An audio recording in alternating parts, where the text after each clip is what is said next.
those who live in New York and those who wish they could.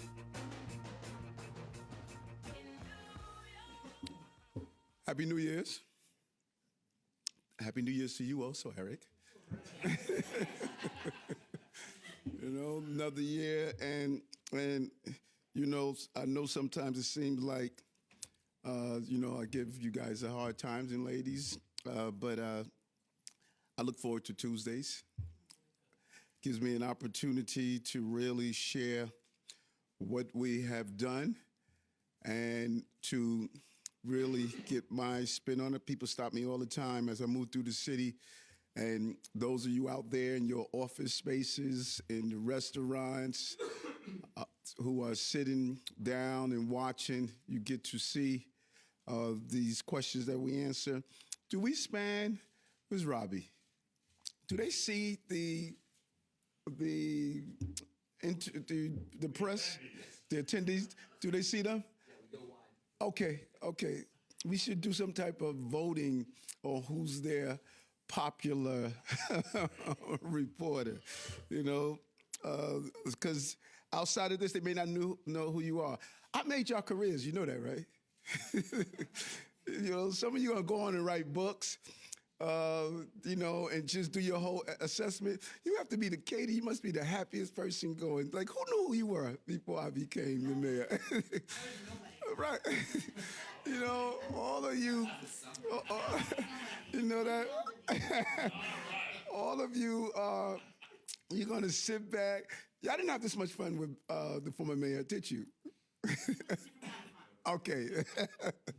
You know, yesterday I was in room 9, hanging out, looking at your posters and your walls, taking pictures. Did you post that? Okay. So, you know, what I've always said, keeping New Yorkers safe, making New York City more affordable. And here on New Year's Eve, as we're going to celebrate the New York City ball drop, the NYPD, FDNY, Emergency Management, DOT, Sanitation, and just so many other agencies are going to be out there with the Times Square Alliance, who they have been a real partner with the administration. And these major events, I don't think anyone does it better. As we in 2026, we're going to have the World Cup here, and that was one of the most important aspects of it when they decided to come here, is because they stated that we are the best at handling big events, and that's what all of our agencies coordinating. And we just want to remind New Yorkers and visitors that there will be street closures in place. So, you know, use mass transit is the best way to go. And crime is not surging in the subway system. You know, we have some high-profile incidents, and, you know, we're really disturbed about. But overall crime is lowest. And actually, if you take away the 2 years of COVID, I think 2021, the last time crime was this low in our subway system was in 2009. These officers are doing a job, but we know people not only have to be safe, they have to feel safe, and that is why we surged 1,000 officers in January in our subway system for that omnipresence. And all New Yorkers should play a role. So if Curtis wants to be back down in the subway system, if he sees something, he should say something, and he should do something. Don't overstep your boundaries like they did a few months ago when they arrested an innocent person. Let the police do their job, but do what other New Yorkers do. See something, say something, do something. And we know the feeling of safety is just as important as the acknowledgement of decrease in crime that we've done over the last few years. Those who are coming to celebration, follow the rules. You know, we're not going to allow anything to disrupt the celebration, so we want you to follow the rules. Even if you want to protest, protest within the rules. What we are excited about, can you imagine 400 years? We're doing our announcement of founding by NYC, our partnership with New York City Tourism and Convention Center, to celebrate the 400th anniversary of New York City in 2025 and the 250th anniversary of the United States in 2026. We have that video. We're going to show you a quick 30-second video. We're going to play this tonight, right, Robbie? Yes.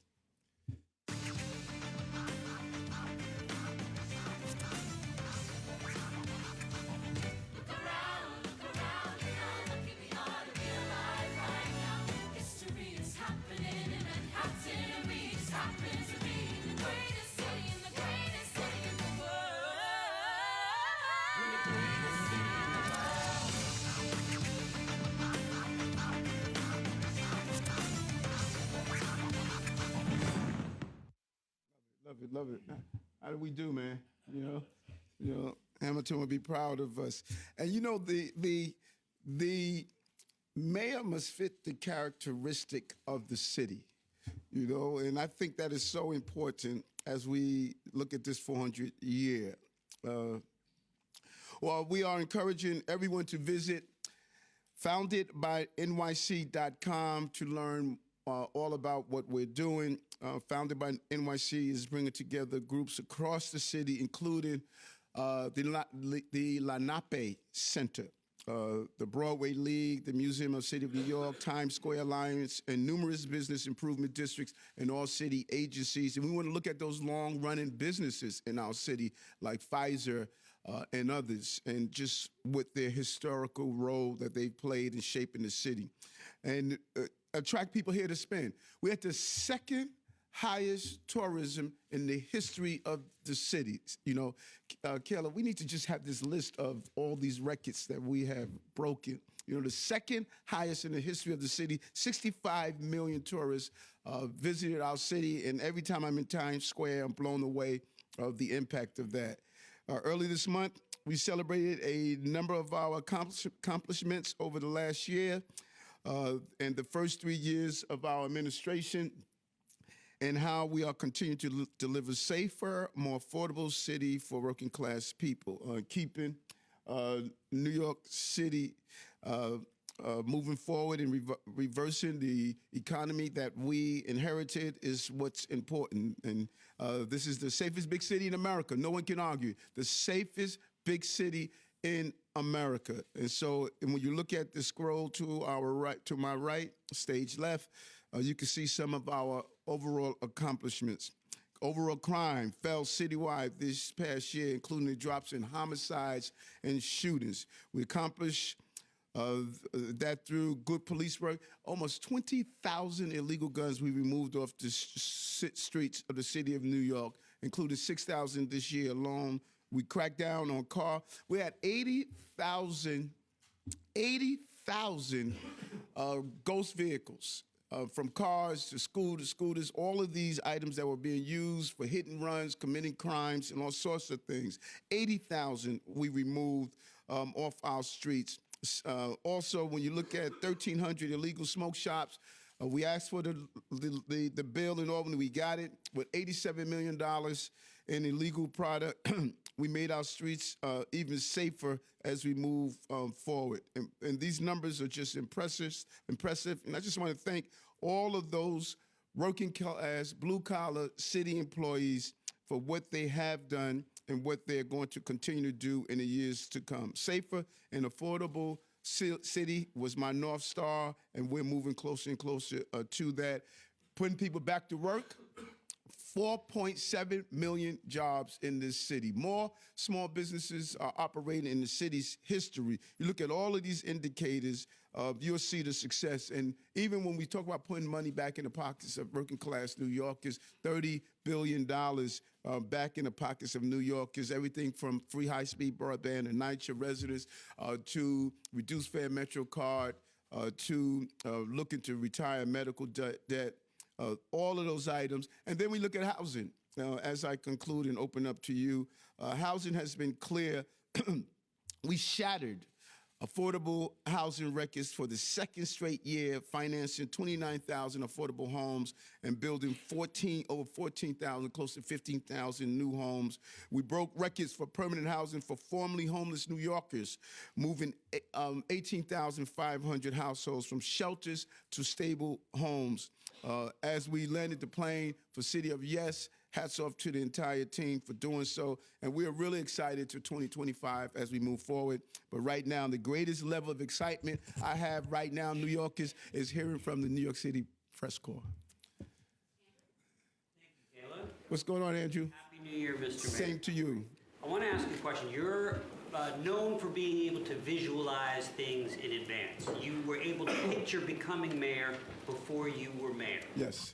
Looking at 2025, and this is asked with respect, one of the things on the calendar is your trial in April.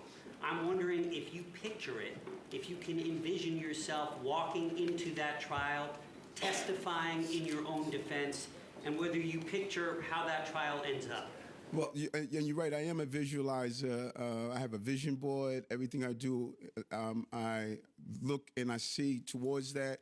And one of the biggest visions I had today is a vision of you answering me that question and me giving you the answer. Talk to my attorney.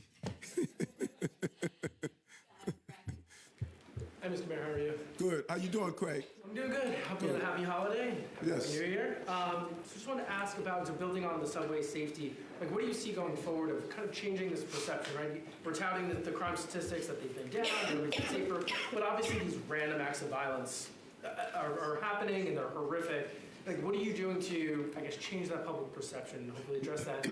And one other thing, I'm following up on Chief Jeff Madden, right? So this is another top official that's been forced to resign or retired abruptly of serious misconduct allegations. So this is also a person, though, that you brought into the administration, elevated him, brought from as your Brooklyn Borough president. At this point, what have you learned going forward, and what are you going to take into next year of appointing maybe people around your friends or close personal friends or acquaintances of yours, and how do you plan to make the pitch to voters that this isn't a judgment lapse, that this is, you can make the case to voters that they shouldn't hold that over your head? Well, first, I'm so glad you used a lot of the terminologies that I have been using for years, and really people have sort of demonized me from using that. Perception, random acts of violence. Those are terms that I have used, and they have basically overshadowed the success of our city. Because if someone is burned on the subway system and, you tell them that, listen, crime is down the lowest since 2009, if you take away the COVID years when no one was on the system, people don't want to hear that. They say someone just got burned, Eric. If someone is shoved to the subway system on the tracks, people are seeing and feeling what they're reading. So our success is overshadowed, and we got that. And that was why we surged 1,000 cops into the system, because we knew, as when I was in the system the other day talking to passengers and asking them, what are you feeling? How do we adjust your perception of crime? When I told them that the crime was at the level that it was, when I told them, listen, we got over 4 million riders, about 6 daily crimes a day, they were like, wait a minute, we didn't know that, because of these high-profile cases. So we need to do a combination of things, and that's what the commissioner and I, we have been talking about, and Chief Collada. It's about, we want to shift our officers in several different ways, have them on the platform, be more on the trains, be more engaging. When I was a rookie cop in 1984, we had what was called TPF. We rode the subways, went up and down through the cars, and engaged with people. And so we have to look at some of the methodologies that we must employ to deal with the feeling. We're doing the job on bringing down the numbers, but as I say over and over again, and I said it in 2022, New Yorkers must feel safe. That is where we must focus our attention on, making New Yorkers feel safe. And that is what the commissioner is clear on. And one of the biggest inhibitors for people feeling safe, you go down in the system, I heard it over and over again. Too many people are sleeping on our subway system that should not be using our subway system as a place of housing. And we're struggling with getting other arms of government to understand that. We're in court right now, believe it or not. We've been sued because people don't want us remove encampments off our streets. And so there's a desire that New Yorkers want, and then there's a desire that advocates want. People should not be sleeping on subways and on streets of the city of New York, and we should not wait until they commit a crime like burning an innocent person or shoving someone on the subway before we say we have a problem. I knew we had a problem in 2022, and we attacked that problem, and we went to Albany to see how do we codify in law the ability to do involuntary removal. You see it, all of you. Those who are on the subway, I think the New York Post did an expose when they were on the subway system. You see someone that spoiled, that have human waste on their clothing, yelling at themselves, don't have shoes on in 9-degree weather, and we're saying that they have a right to be there? I just disagree with that. There's a disagreement with that. Now, going to the Madry issue, someone asked me that the other day. you said I brought him into the administration. He was in the administration. He was a police officer. He was a supervisor in the police department before I became mayor. Just to be clear with that. And when his policing practices and what he has done as a police officer, the knowns, I have been extremely, extremely proud of those knowns. Those are the things that people knew him for, and what he has done. You can't predict unknowns. And, these are troubling, I said, these are troubling allegations. They're going to go through their review as they're supposed to do. And Commissioner Tisch is doing her review there, and I'm proud of what she's doing. And so, switching from his name per se, and people have said this over and over again, you hire your friends, you hire your friends, you hire your friends. I want you to do the analysis of previous administrations and look at who people brought in. They brought in their college buddies. They brought in their law firm buddies. They brought in the people who went to play golf with. You look for experts within your span, and you look for experts who you don't know. It's a combination. I looked at, when I reviewed I did a lot of studying and reviewing of previous mayors. Go do an analysis of who joined their team. Yeah. It's more about these people leaving amid investigations, being raided by the feds. I'm sorry, say it again. Being raided by these people. The reason that these administration officials have left the administration have been, they were under indictment with Ingrid Lewis-Martin. They've been raided by the SDNY or the EDNY at this point with Tim Pearson, accused of sexual assault allegations. And with Jeff Madrick, I know he was in the administration before, but he already had similar allegations, I guess, 9 years ago back, and he was somebody that you have advocated for. Right. And people did not leave. Everybody that left was not under some type of cloud. Dr. Fassan left because he wanted to do something else. He wasn't under a cloud. So this broad brush that we're painting is just not true. Look how many commissioners I have in this city. Those commissioners are still in place. They're still doing their job every day. DEP, HPD, you go through the list. We're still doing the job. And let me tell you what I feel about life. Listen, man, life is hard. Now, do you sit and wallow in despair and whine about, look, what's the cards that were dealt with me? Or do you play the hand that you have? Look at the numbers. I've moved the city forward. From the day that we learned of this investigation, we have not stopped. And those commissioners have not stopped. Sue Donahue's still in Parks doing what she does. Jimmy Otto's still doing what he's supposed to do. So we're going to keep moving forward. That's the resiliency and spirit of New Yorkers. Yeah, Mr. Mayor, how are you? Good. Happy New Year. Good, same. Question still? Only if you want. Okay. Only one? No, go ahead. Ask your question. You were on PIX and you explained there that why you felt you needed to insert yourself in that tableau of the police shifting Luigi Mangione into court. And you said, quote, I wanted to send a strong signal with the police commissioner that we are leading from the front. I'm not going to just allow him to come into the city, our city. I wanted to look him in the eye and state that, quote, you carried out this terrorist act in my city, the city that the people of New York love, and I wanted to be there to show the symbolism of that. Is there any thought in your mind that that might have somehow abrogated due process, that you as the chief executive of the city of New York may have made it harder later on for him to get due process, to the voir dire process of jury selection, and maybe the application for moving jurisdiction, because you're not a police officer, although you're close to them, and you insert yourself at that critical phase? No, and that's almost comical to even raise. The guy assassinated, according to all evidence that we have. Right. The guy, this case has been highly focused on and is going to go to a court of law. Eric Adams being at the heliport, watching this individual come into the city, and countless number of New Yorkers said, thank you, thank you. So this is what I learned. In the city, 8.3 million people, 35 million opinions. No matter what you do, someone's going to have an opinion. So go with your heart and go with your gut, and that's how I lead. Did he respond to you? I never know. I was very clear not to talk to him. I was very clear not to say anything. I wanted to look into his eye.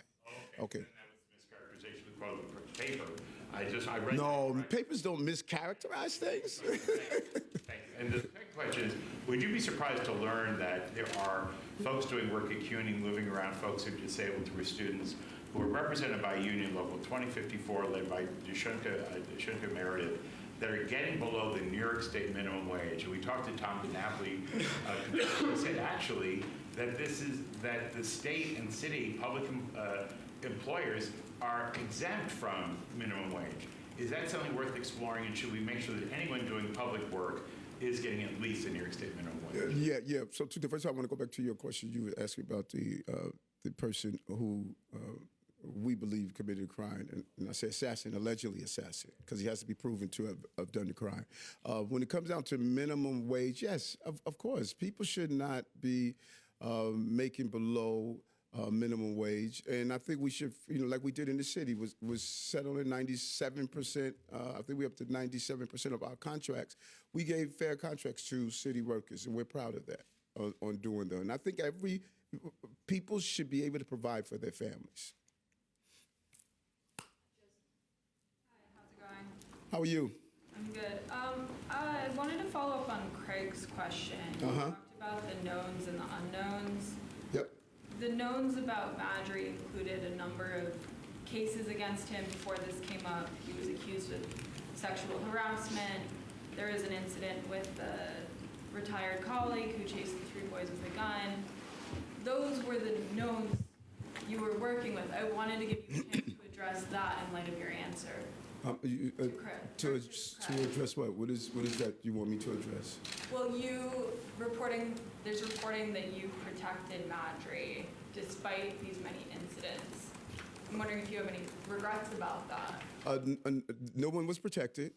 There were lies that were said that I told the former commissioner, Commissioner Sewell, not to take action. That just did not happen. And again, I responded to the Madry, let the investigation take its course. My second question is that in light of the charges against your former supervisor, Ingrid Lewis Martin, are you conducting any review into the Department of Buildings, and has Kazimir Vilenchek, who is in the indictment, he has his job duties modified in any way? Yeah, Deputy Mayor Maria Torres Springer and Deputy Mayor Mary Jo, they're doing a 30-day review of that entire process. Hey, Monica, how are you? Thank you. I'm good.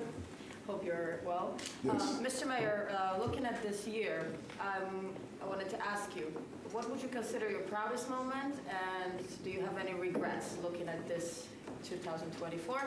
And I have one more question. The 400th anniversary of New York City. Can you tell, I don't know, one event or one thing that we should look forward to next year with regards to that? Yeah, life is about reflection, not regretting. Who we are, I believe, is part of our successes and our mistakes. That is who makes us who we are. And every year I do the same ritual. I look back over my journal and reflect on what could I've done better, what I should build upon, and I just continue to do that, to try to become a better person. Again, one of my regrets, if I were to look at on reflection, I would say one of the things I would like to do better. Jordan and I spent a lot of time together. This year, we did some real exciting things together, and I just want to continue to do that. He's sacrificed a lot throughout the years, me being in public life, and watching him now as a young man, I'm just like really proud of him. He's in school teaching right now, and he's doing so many things that I'm excited. When I look at some of the things that a young person has to navigate, and watching him navigate them, he has become the man that I've always wanted him to be, and I want to spend some more time with him. So I've learned a lot this year, and I'm going to continue to do some great things. When it comes down to celebrating Times Square, their website, they should go to the website and visit foundedby NYC.com, and we lay out all these plans that we are doing. You put it up.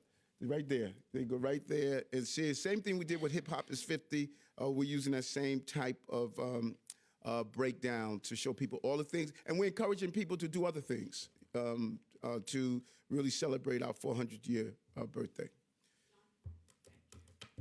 Happy New Year, Mr. Same to you. The new police commissioner, Tish, great lady, very nice. What do you think how she's been handling her duties so far? There's been reports that she's been removing a slew of police officials already. How do you think she's handling this looking into the new year? The second question, too, is up in the Bronx, terrible shooting. A mother was used as a shield from, according to a police on the scene. What are your just thoughts about that as well? Yeah, first, the commissioner, I speak with the commissioner just about every day, if not every other day, as she goes through her ideas, her movement, and the coordination. She was given a clear assignment to, go in, build a team. We were doing a good job in crime. We continue to bring down crime, but I wanted to take the department into the next level of what policing should be about, but I also wanted her to go in and do an analysis to see what were we doing wrong, what could we do better at. And she did a great job in DSNY in doing that, and I'm looking forward to her doing that again. And I'm proud of what she's doing. The shooting in the Bronx is just a horrific case of using a mother as a shield. We don't see that often here. I can remember several times it has been done before, but it is clear we're going to find everyone that's responsible and bring them to justice. I think it was 6 people when I was briefed last night that was shot. We continue to drop down shootings and homicides, but again, those numbers mean nothing when you see a horrific incident like that. And we're going to continue to do the job we do, and that's why we want all of these guns off our streets. And when you hear me talk about CRT and the units that go after these guns, these are real stories. That baby's traumatized, seeing her mother shot, and we want to prevent these actions from happening. What's going on, Dana? Given your recent comments about how all administrations have scandals and all mayors bring on friends or law school classmates or whatever, do you take any responsibility for the conduct of the people you have appointed and supported in spite of prior questionable behavior? Listen, I'm the commanding chief of the troops, and so if my troops do something wrong, I have to reflect on what I need to do and do better. And so I don't take away. I appoint those who I directly appoint. Many people have been in government for a long time and moved up through government and stayed here. We didn't have a high level of turnovers, believe it or not, when I came in. And so it's my responsibility to make sure that the people who are employed in the city deliver for the people of New York. And I take that responsibility highly, and I'm going to continue to do the best I can to deliver for the people of New York. And we have delivered for the people of New York, and we're going to continue to do that. Mr. Mayor, nice to see you. Courtney, hey, how are you? Haven't seen you in a little bit. I know. In the spirit of reflection, and Happy New Year. Thank you. You obviously campaigned as a former cop, Yes. as bringing down crime. Yes. Now, since you've taken over, the NYPD is under federal investigation, potentially for bribery. In addition, you've obviously had your chief of department resign in scandal. Just when you think about next year, you're heading into re-election, what does that say about that campaign promise, given the state of the NYPD? In addition, when was the last time you spoke to Jeffrey Maddrey? Did you ask for his resignation? And when did you find out about the allegations against him? I'll go back. Which campaign promise are you talking about? Running for mayor. No, but which one? I made several promises that these. About the NYPD, bringing down crime, trying to, I don't want to say revolutionize the NYPD, but you campaigned as a former NYPD Right. officer, a former NYPD captain. So the fact that much of the scandal going on in your administration right now is centered on one PP might say something about the campaign that you led several years ago and the campaign that you're expected to lead for re-election. Right. The campaign I talked about was bringing down crime, making our city safer. We did that. That was check. The box is check. So I'm not, you said that I went against my campaign promise. I didn't. We brought down crime. Subway crime is the lowest since 2009. Take away the 2 COVID years. The overall crime in the city has decreased. Homicides have decreased. Shootings have decreased. Even grand larcenies, which was a pesky little problem we have a decrease in that. So I lived up to that campaign promise. And I'm going to continue to make the city even safer. We're the safest big city in America. So I lived up to that promise. We're the safest big city in America. I lived up to that promise, and I'm going to continue to make us even safer. About Madry, when was the last time you spoke with him, when you found out about the allegation, and did you ask him to leave? Everybody in here would tell you they could answer that question for me. I don't go into private conversations with people, and that's why people like talking to me, because they know they never hear it again. Mr. Mayor, Happy New Year. Quite well. How are you? Same to you. First thing, what message do you have for the immigrant community? For the immigrant community coming up to 2025. And there are certain sectors, because there's a lot of anxiety out there. Yes. Second question is, I don't know if you're aware of it, there's a long list waiting for the vendor license. And, vendor license. People are, complaining in a way. If there's anything that the administration to expedite that. I don't remember an administration in modern times that people weren't complaining about these vendor license issues, And we need to find a way to make sure the system moves faster. And at the same time, we have to be very clear on what we can vend. You just can't vend outside a foam store selling the items 50% the cost of the foam store, who are paying for the brick and mortar, who's paying taxes, who are paying for employees. That's just not fair. And so we have to manage and control vendors, and then we have to look at the public safety. We saw what the Brooklyn Bridge looked like when we decided that you can't be clogging the bridge where people can't get on and off, selling stuff, locking stuff overnight off on the bridge.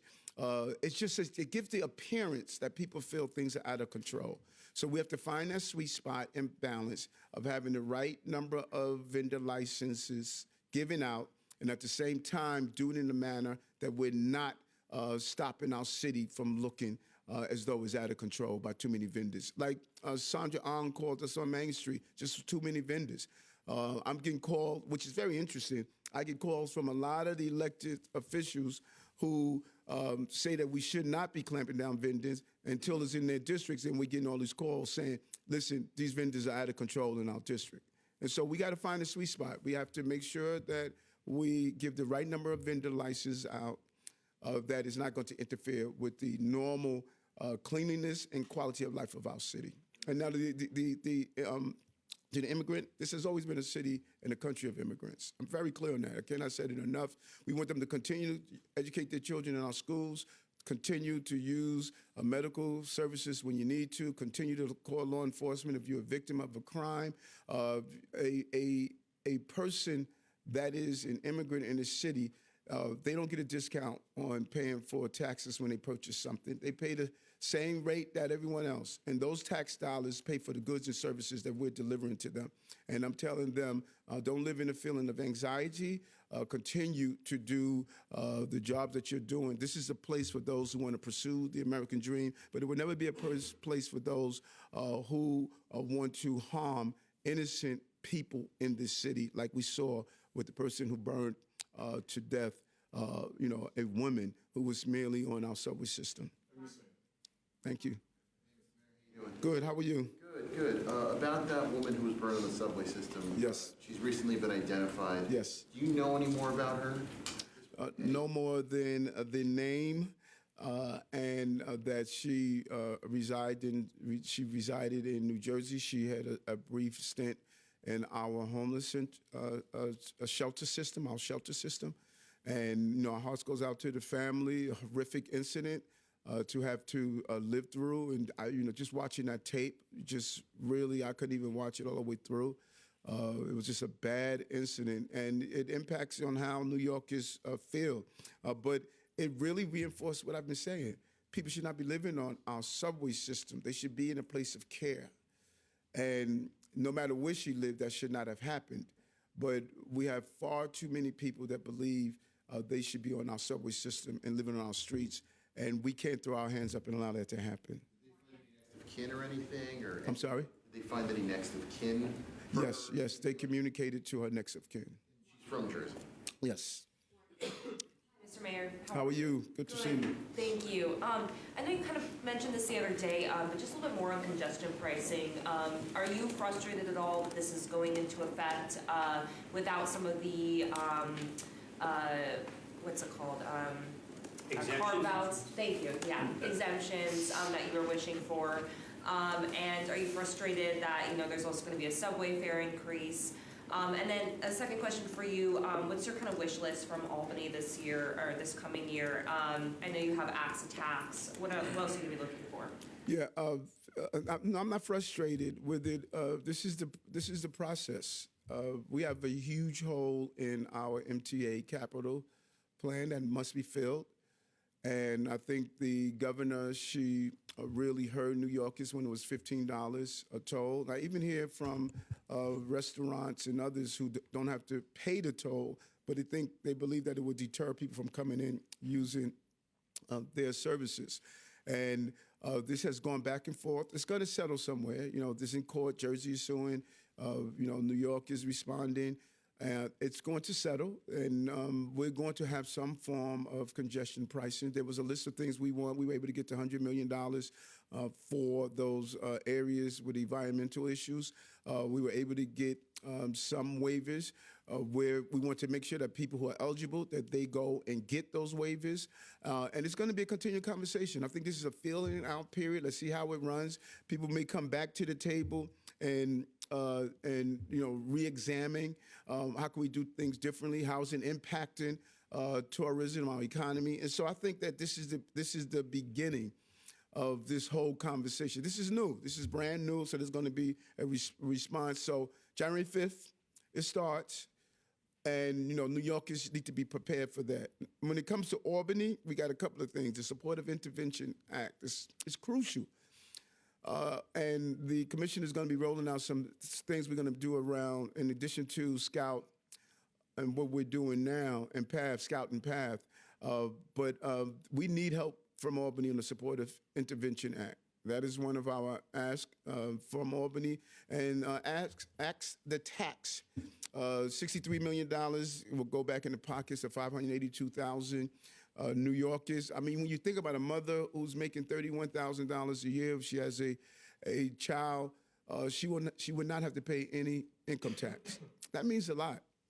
And so we're hoping. I want to thank Assemblywoman Ranice Bichat-Hermelin and Senator Comrie for carrying the bill. But this is our method of putting money back in the pockets of New Yorkers. Those are the two. And lastly is discovery reform. All of the DAs, now they seem to be all on the same page of having real discovery reform. We think that now is the time to make it happen. Mr. Mayor, how are you? Good, good. Happy New Year. Same to you. I wanted to ask about the review that Commissioner Tisch is doing at the NYPD. I know we're waiting on the results, and you said you're going to wait for the process to play out. So I'm not asking about anything she's found, but I'm wondering if you can give us any more details about the review. What is she looking at? What's the criteria? And how far down the ranks is she going? It obviously would be infeasible to do like the whole department, but I'm assuming she has some sort of narrow scope. Well, one thing that I ask all the agencies to look at the overtime in our agencies. We were just hit with so much last year, particularly in the New York City Police Department. When you have 3,000 protests, demonstrations, some of them were very rowdy at the time, subway enforcement making people feel safe. So you have to go down and look at, every layer, who signed off on the overtime slips, was it done accordingly? So she's doing a top to bottom review, something that she's good at doing. She's looking at every aspect of it. And, just about every day she'll reach out and say, hey, Eric, here's my analysis. Here's what I'm seeing. Here's what I'm proposing. Hey, go ahead, Commissioner, move forward. Those things we want to do differently. We'll sit down and try to figure out what's the reason for it, and we say, nah, let's hold off on doing that. But she's doing a top to bottom review, and I'm coordinating with her to make sure we stay in alignment of what my campaign promises were, keeping us safe. The department did a great job in keeping us safe, and we don't want to disrupt that. We want to build on that because we want to get safer, and that's how we're going to coordinate together, and she's going to do a department-wide review, and everybody should be doing that this year. All of my deputy mayors should be doing a review as we go into 2025 on all of the agencies in their portfolios, and all the commissioners should be looking at their agencies and saying, okay, what could we do better? And how do we continue to deliver and push ourselves to deliver for New Yorkers? Mr. Mayor. What's happening? Happy New Year. Same to you. So going into the new year, this is going to be a big one for you, re-election. Yes. Trial. I'm just curious what you're most anxious, worried about, either personally, professionally, both, and also what you're most looking forward to. That's that question to me is a home run. That's a good question. I don't know what it was. Some fable of the guy that made wings out of wax, and one flew closer to the sun. Who? There you go. There you go. And what my trademark, someone was telling me the other day that I had dinner with, what my trademark, I don't get too high and I don't get too low. When good things happen, I'm not up there celebrating, thinking that tomorrow something bad can happen. But when bad things happen, I am not saying that, oh my God, this is, what life has to offer. I just stay at this mellow, even keel, wake up in the morning, pray, meditate, breathing exercise, drink my smoothie, and read the papers when there's good news in it. So I don't have this anxiety. I feel that, listen, life is going to come at you, you handle it, and you just maintain your equilibrium. And that is just how I am. There are going to be good days, bad days. There's going to be days I wish I would have gotten out of bed, days that I wish I would not have gotten out of bed. That is just life. And that has been my story that I've always looked. What I find is that we typically spend 50% of our times worrying about things that could happen, another 50% of our time worrying about things that have happened. Neither one of them you can control. So if we spend all that time in the past and in the present, when are we going to, in the future, I should say, when is this going to exist in the present? Every day I'm in the present. I enjoy where I am and what life has to offer. And every day that I'm in even dark places, Mommy used to say, dark places are not burial, son. They're planting, and you're learning a lesson. And I'm pretty sure all of you, if you're going through some horrific times, those are probably one of your most one of the periods where you learn the most about yourself. And sometimes the universe just tell you, listen, just be still. And so I'm not going into next year, 2025, with this anxiety. I'm going into 2025 to continue this amazing journey that I've had as a young man from South Jamaica, Queens, that's now the mayor of the most important city on the globe. And I'm just enjoying every moment of it. Two questions. Yes. You mentioned Brooklyn Bridge. We had a reporter down there the other day, and the vendors are back. There was no... Where? I'm sorry, where? Brooklyn Bridge. Yes. The illegal vendors were back on the bridge. He said the only police presence he saw, there was one of those little mini vehicles, windows were smashed, there was no cop inside. That was the only sign of police presence on the bridge. Have you called the police off the bridge, and are you going to put them back on? Yeah, we're going to look at that, because you got to constantly, what, in this business, you have to inspect what you expect or is our suspect. Well, I haven't said that in a long time, So we have to, you can't just put an initiative in place and then walk away and think that it's going to follow itself. You have to break the habits of people, and so I'm going to look and see. Matter of fact, I'm going to take a walk over there today and see if we are back to the state of chaos, and I'm going to reach out to the both the 8-4 and I think that's the 5th precinct down here, or the first. I'll find out. But no, we have to maintain what we put in place. Second question, looking ahead, I know there's a big push to get lifeguards, to raise the pay, I think $22 an hour. All the ocean beaches going to be open, and will they be able to reintroduce swimming lessons at the city pools this year? I hope so. Mira, remember what we inherited around lifeguards and how far we were able to take us. We were unable to hire lifeguards. The union contracts was just not doing the right thing. We weren't paying the lifeguards what they deserve. And so Mira Joshi and Sue Donahue and Renee Campiano, the commissioner who negotiated these contracts, we were able to really get a large number, and our numbers were pretty impressive this year, and we want to maintain that stride. But we also want to encourage more people to become lifeguards, and the governor's doing some good stuff around that as well, so we want to continue to do that. You actually need to fully open and give swimming. I'm sorry? You know how many lifeguards you need to actually open all the city beach? Oh, we get those numbers. I'll get those numbers for you.